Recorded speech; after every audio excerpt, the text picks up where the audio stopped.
Hey friends, let's know about the poem Digging by Seamus Heaney. He was a 20th century famous poet. இவரோட creations என்னென்னா 20 volume போயமும் கிரிட்டிசிசமும் சேர்ந்து எழுதியிருக்காரு. இவர் 1995 Nobel prize வாங்கியிருக்காங்க. என்ன க்ரியேஷனுக்குனா lyrical beauty and ethical depth. அதுவும் இல்லாமல் இவர் ஹார்வர்ட் யூனிவர்சிட்டியில் 1985 to 2006 ஒர்க் பண்ணுறாரு. அதுவும் இல்லாமல் ஆக்ஸ்ஃபோர்டில் ப்ரொஃபஸர் ஆஃப் போயட்ரியா 1989 1994 வரைக்கும் ஒர்க் பண்ணியிருக்காங்க. இவர் 2013 இறந்து போகிறாரு. இப்போ டிக்கிங் போயம் பற்றி பார்க்கலாம். இந்த போயம் 1964 பப்ளிஷ் ஆகுது. இந்த போயம் எதை பற்றினா இந்த போயட்டோட ஃபேமிலி ஹிஸ்ட்ரி பற்றி தான். அவங்க அப்பாவும் அவங்க தாத்தாவும் ஒரு ஃபார்மராக இருக்காங்க. ஸோ அந்த டிக்கிங் ப்ராசஸை இவரோட ரைட்டிங் மொமெண்ட்டு கூட கம்பேர் பண்ணி எழுதியிருக்காரு. இதில் எந்த ரைமிங் ஸ்கீமும் ஃபாலோ பண்ணப்படலை. இப்போது நம்ம போயம்குள்ளே போகலாம். போயட் ஒரு ஏதாச்சும் எழுதலான்ட்டு பெண்ணை பிடிச்சிட்டு உட்காந்துருக்காங்க. அந்த டைமில் அவர் என்ன நினைக்கிறாருன்னா, இவர் பெண்ணை ஹோல்ட் பண்ணுறது கன்னை ஹோல்ட் பண்ணுற மாதிரி ஃபீல் பண்ணுறாரு. அந்த டைமில் விண்டோ வழியாக ஒரு சவுண்ட் கேட்குது. என்னென்னா ஸ்பேட்னால் இந்த அக்ரிகல்ச்சர் லேண்டில் யூஸ் பண்ணுறக்கூடிய ஒரு டூல். அந்த சவுண்ட் கேட்குது. அவங்க அப்பா எதையோ டிக் பண்ணிகிட்டு இருக்காங்க. லேண்டை டிக் பண்ணுறாங்க.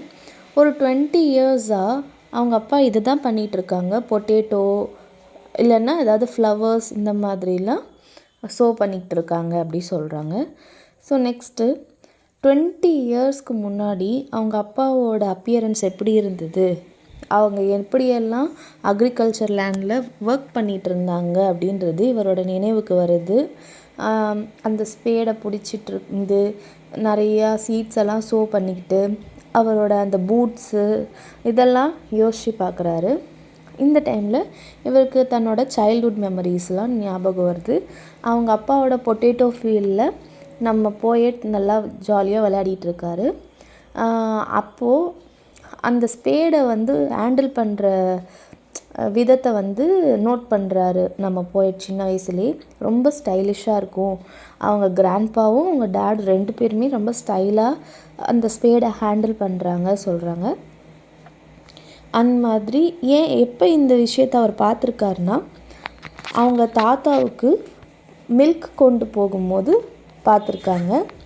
அந்த டைமில் அவங்க என்ன பண்ணிகிட்ருப்பாங்கன்னா, நல்லா டீப்பாக டிக் பண்ணி அந்த சீட்ஸ் எல்லாம் நல்லா ஷோ பண்ணிகிட்ருப்பாங்களாம். அந்த ஸ்பேடோட சவுண்டு, அந்த லேண்டு, அந்த ஸ்மெல்லு, அது எல்லாமே அவர் இப்போ நினைக்கும் போது கூட ரொம்ப ஃப்ரெஷ்ஷாக ஃபீல் ஆகுதான் அவருடைய ஹார்ட்டுக்கு. இப்போது பேக் டு போயட் தன்னோட பெண்ணை வெப்பனாக நினைக்கிறாரு. அவங்க ஆன்சிஸ்டர்ஸ்லாம் எப்படி ஸ்பேடை ஹேண்டில் பண்ணாங்களோ அக்ரிகல்ச்சர் ஃபீல்டுக்காக, இப்போது அவர் தன்னோட பெண்ணை வெப்பனாக வச்சு நிறையா ஹார்ட்ஸை டிக் பண்ணி நல்ல விஷயத்த ஷோ பண்ணுறாங்க. ஸோ ஸ்கில் ஆஃப் ரைட்டிங் போயமும் ஒரு வகையான குட் ஆக்குபேஷன் அப்படின்னு சொல்லி இந்த போயமை முடிக்கிறாங்க. தேங்க்யூ.